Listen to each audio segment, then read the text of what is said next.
नमस्कार दोस्तों, स्वागत है आपका एक बार फिर से मेरे YouTube चैनल समीर पाठशाला में।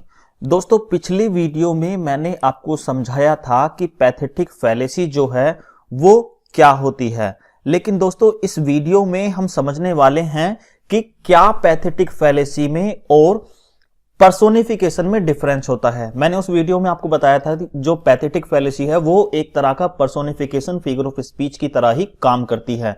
मैं थोड़ा सा रिवीजन के लिए आपको बता देता हूं। इसमें दोस्तों पैथेटिक फैलेसी जो है एक टर्म है, मतलब कि इसे कोइन किया है किसी बंदे ने, ठीक है। उसका मैं नाम भी अभी आपको बताऊंगा। उसको देखिए मैं बता देता हूं, उसको कोइन किया है जॉन रस्किन ने। अब टर्म क्या होता है? जिसकी अपनी एक डेफिनेशन हो, जिसके पीछे एक कंसेप्ट छिपा हो। मान लो वर्ड है, उसका एक मीनिंग होता है, लेकिन टर्म के पीछे उसकी एक डेफिनेशन या फिर कोई कंसेप्ट होता है, राइट। तो इसको किसने जो कोइन किया है? जॉन रस्किन ने। अब बताता हूं दोस्तों मैं आपको कि पैथेटिक फैलेसी में मैंने आपको क्या दिखाया था। Pathetic fallacy is a specific type of personification और the attribution of human qualities to non human things. इसको मैंने आपके लिए हिंदी में भी, ताकि आप इसे अच्छे से दोस्तों समझ सकें, इसकी डेफिनेशन आपके सामने है, ठीक है। पैथेटिक फैलेसी एक तरह का पर्सोनिफिकेशन फिगर ऑफ स्पीच होता है जिसके अंदर नॉन लिविंग थिंग्स को ऐसे दिखाया जाता है कि उनके अंदर इमोशंस हैं, भावनाएं हैं, ऐसे उनको दिखाया जाता है, या फिर उनकी एक्टिविटीज को ऐसे दिखाया जाता है जैसे कि इंसान एक्टिविटीज करते हैं, राइट। आई होप आपको यहां तक चीजें समझ में आ रही हैं।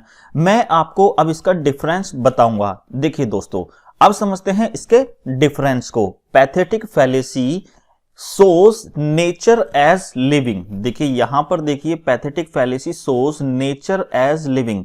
पर्सोनिफिकेशन में और पैथेटिक फैलेसी में ये एक कॉमन चीज है कि इन दोनों के अंदर ही नॉन लिविंग थिंग्स के अंदर ऐसे इमोशंस या एक्शंस को दिखाया जाता है जैसे कि इंसान करते हैं, ठीक है। लेकिन फिर भी इनमें एक डिफरेंस होता है।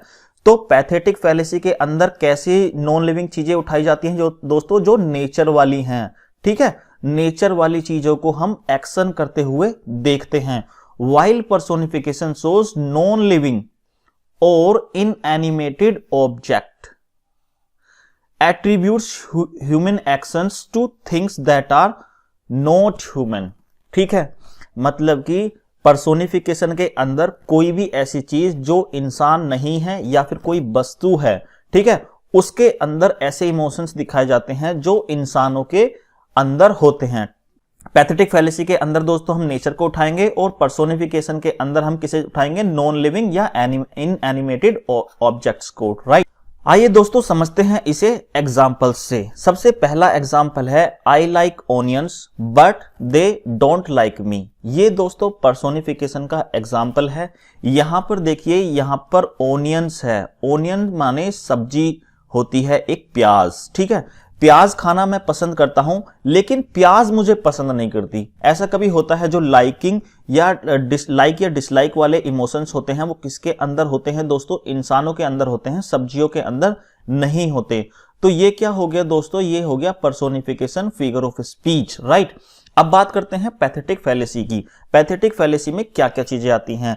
पैथेटिक फैलेसी के अंदर जैसा कि मैंने आपको बताया, नेचर एज लिविंग, नेचर को ऐसा दिखाया जाता है, नेचर की चीजों को, जैसे कि वो इंसान हो।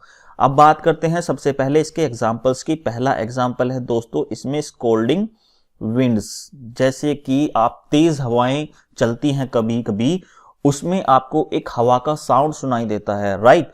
उस हवा के साउंड से हमें ऐसा लगता है कि ये हमें स्कोल्ड कर रही हैं, डांट रही हैं कि तूफान आने वाला है, जल्दी से किसी सेफ प्लेस पर पहुंच जाओ, राइट।